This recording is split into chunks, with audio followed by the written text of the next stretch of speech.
En réalité, le point de discorde provient de ce que l'entrepreneur, le promoteur dont vous avez évoqué le nom, s'est engagé à réaliser un édifice, un réceptif hôtelier pour une valeur de 10 milliards de francs CFA qui n'ont jamais été réellement exécutés à ce jour. Donc il ne s'agit pas de 21 milliards, c'est totalement faux, en tout cas contesté, mais de 10 milliards de francs CFA d'investissement. Cet entrepreneur, et je présume que vous connaissez les faits, s'était effectivement rapproché des autorités béninoises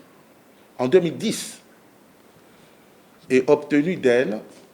la concession d'un vaste domaine de 2 hectares dans la zone balnéaire du Palais des Congrès, dont vous connaissez la valeur immobilière, la valeur vénale,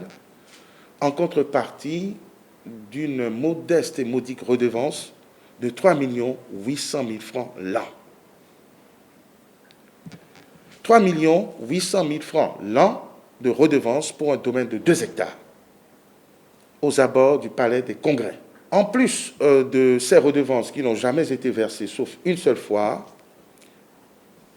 ce promoteur a bénéficié d'avantages douaniers et fiscaux considérables qui lui ont été octroyés par nos prédécesseurs. Tout ceci parce que, en réalité, en théorie, nous étions contents d'avoir ce réceptif hôtelier qui aurait permis à notre pays de briller un peu plus. Au terme des contrats, les travaux devaient être exécutés dans un délai de 30 mois, c'est-à-dire 2 ans et demi, après la signature de ce bail amphithéotique intervenu le 29 juin 2012. Ce délai écoulé, rien n'a été réalisé. Le promoteur a été approché, relancé, tensé pour exécuter ce contrat, toujours rien, jusqu'à l'avènement, et il faut que nous fassions le lien, du président Patrice Talon en 2016, qui a hérité de ce dossier embarrassant, gênant parce que nos intérêts n'étaient pas forcément saufs dans ce dossier, et a quand même pris la patience de relancer, d'accorder des délais supplémentaires,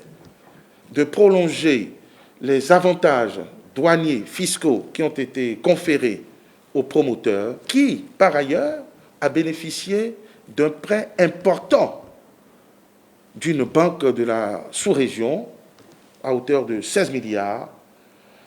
pour cet investissement, mais nous n'avons pas trace de ce que ces fonds ont été injectés dans ce projet. Nous voilà dans une situation de blocage et d'inexécution fautive, délibérée des engagements pris vis-à-vis de l'État béninois avec les avantages que je viens de vous énumérer. Mise en demeure, relance, négociation, pour parler, il est apparu que cet entrepreneur, peut-être en réalité, n'a jamais souhaité véritablement investir dans notre pays, puisque nous savons que les fonds ont été détournés, dissipés vers d'autres destinations.